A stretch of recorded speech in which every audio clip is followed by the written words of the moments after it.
pong usapan, agreement with the Speaker and the PhilHealth officials ay July.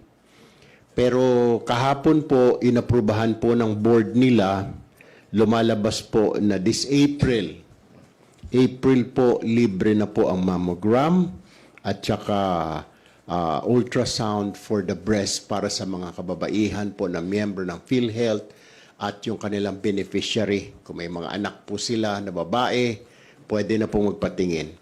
Ang gagawin lamang po, meron pong program. Pumunta po kayo sa website ng PhilHealth or sa PhilHealth office. Magparehistro po kayo doon sa tinatawag na Konsulta Program. Doon po yun. Ang konsulta po isang programa ng PhilHealth kung saan mamimili ka kung anong klaseng benepisyo ang gagamitin mo. Diagnostics po, libre na rin po pala. Hindi ho natin alam. Ang problema ho kasi ay hindi po na i-disseminate sa taong bayan. Siguro through this press conference, i-anunsyo ko na rin ho. Pati po diagnostics, X-ray, ECG, blood chem, pwede na po, papasok na po yan dun sa konsulta program. Ang konsulta program po, meron pong 2,680 hospitals na miyembro po dyan sa konsulta. Doon po pwede kayo magpakonsulta. Hindi po lahat naman na private hospitals pwede po kayo magpa-check up.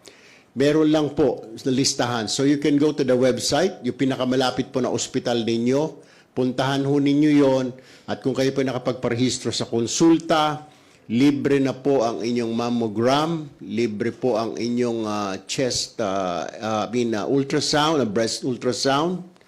Gayon din po yung mga diagnostics, libre na po. So, starting po ngayong April ho yan po ay libre na po. Yan po ay to the prodding of the Speaker and his wife, Congressman Yeda Romualdez, na bakit daw wala masyadong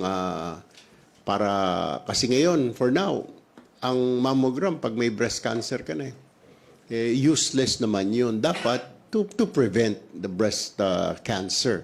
And I'm sure the doctor here with me would agree, dapat yung mammogram bago ka pa magka-breast cancer. Kasi ililibre lang ng PhilHealth pag may breast cancer na Stage 1, Stage 2. Mas maganda siguro ilibre na bago pa lang. May naramdaman yung bata, si misis, yung kapatid mo, ate mo, or what, anak mo, magpapatingin ako, sige, go, di ba? Kung beneficiary sila ng PhilHealth o member sila ng PhilHealth. So that's what we want to announce. By April po, libre na po ang mammogram doon po sa Konsulta Hospital. So magparehistro po kayo sa konsulta, libre na po yan. Gayon din po yung diagnostics exam.